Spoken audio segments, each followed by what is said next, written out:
Okay, welcome to the Business Podcast on Uxbridge FM. And here today is Scott Raisin from Balcony Shirts. Hello, Scott. Hello, Steve. How you doing? I'm all right, yes. Now, first time here. Yeah. Yes, fantastic studio. I'm loving it. You're a bit of an Uxbridge celeb, aren't you, really? I was an early adopter of Twitter and I sort of I was always putting things up about Uxbridge. So, yeah, I think people just followed me for a bit of Uxbridge local chat. Whenever there's some local TV news crew, they seem to navigate towards your shop, don't they?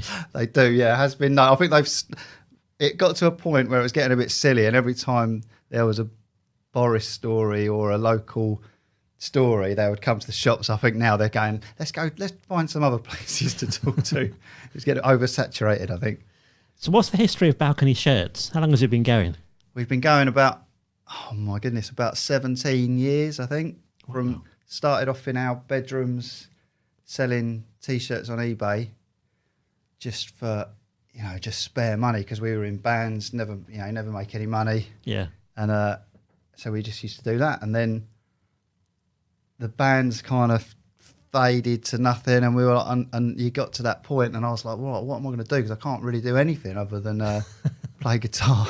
So because we were selling T-shirts, we kind of stepped that up, and then just by more luck than judgment, it just seemed to work. So we went from our bedrooms to a porter studio in a porter cabin in a car park, and then we went from there to Uxbridge Industrial Estate. Yeah. And then about 10 years ago, we got the shop, which we're still there. Nice. And you've had a couple of success stories recently with the Lady Hale T-shirt. We did. How did that come about? Well, with the Twitter and things like that, and all the, our reach, if you like, on there, we often do topical T-shirts. So quite often, a few times a year, we'll come up with a local T-shirt or a topical T-shirt, a newsy T-shirt, and put it up, and then we'll put a couple of quid for charity on it or something. Yeah. And just for fun, really, just for a bit of PR and a bit of a laugh, just a distraction from the day to day, really. And we did it with this one. So Lady Hale made a pronouncement with wearing a sparkly spider brooch. So we just did a T-shirt that looked like a sparkly spider brooch and thought that was quite funny, and it might do something. And then it just went absolutely crazy and sold about 7,000 of them. Crikey. In about 18 hours. And then 30% of those goes to shelter. To shelter, yeah. And we ended up, we've sent them probably over £25,000. Wow. Which is amazing. It is amazing, yeah. Fantastic work. Brilliant.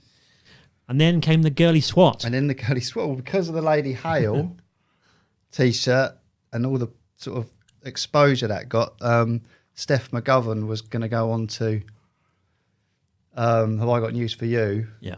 Presenting it, and she wanted a Girly Swot T-shirt. So her friend designed it, and she just come to us and said, can you make this for us? So we made it and sent it, and it went down so well. Then she contacted us and said, can you put it up for sale?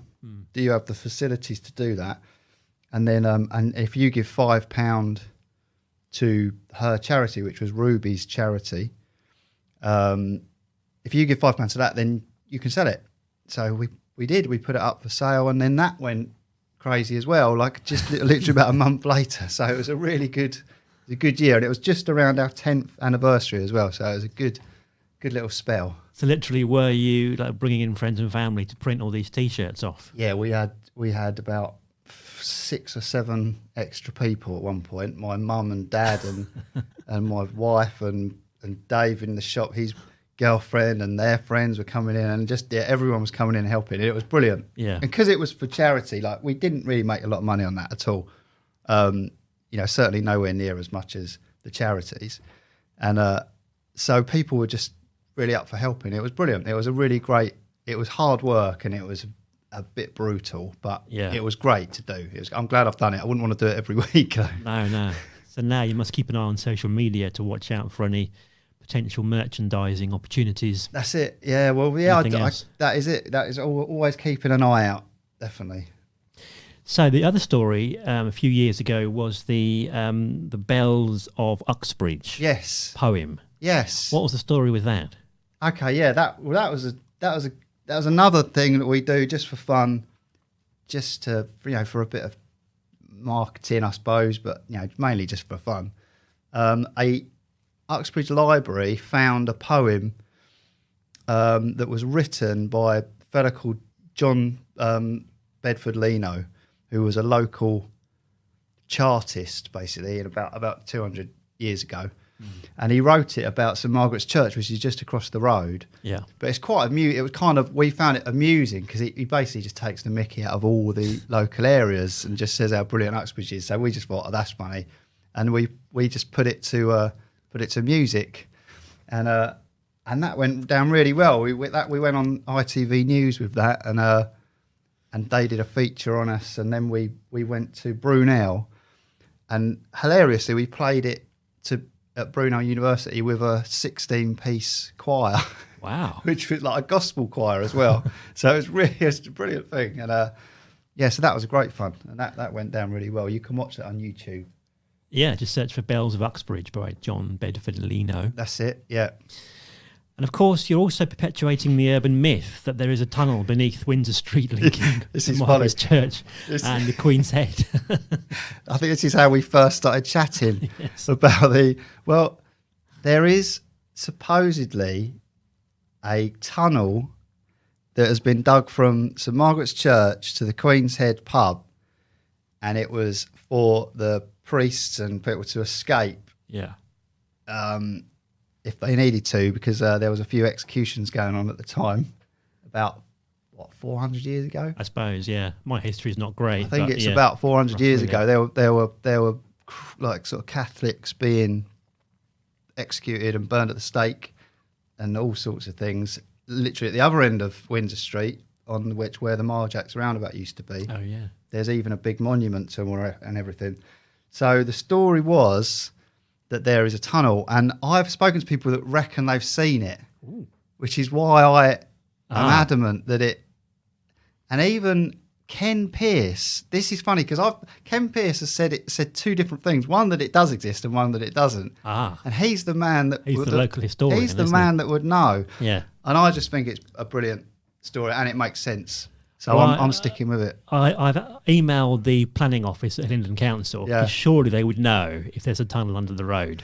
It's been blocked off though. Right. Yeah, no, it's blocked off, and I doubt the person you spoke to at the council would know. To be fair, but oh dear. So, it's been bricked up. Right. Yeah, that's what I've been told. I've seen the bricked up tunnel. And is there any evidence at either end, in the Queen's Head or in the crypt at St Margaret's Church?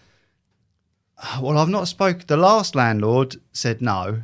The previous landlord was just adamant. Was confirmed it. Yeah, there's a tunnel.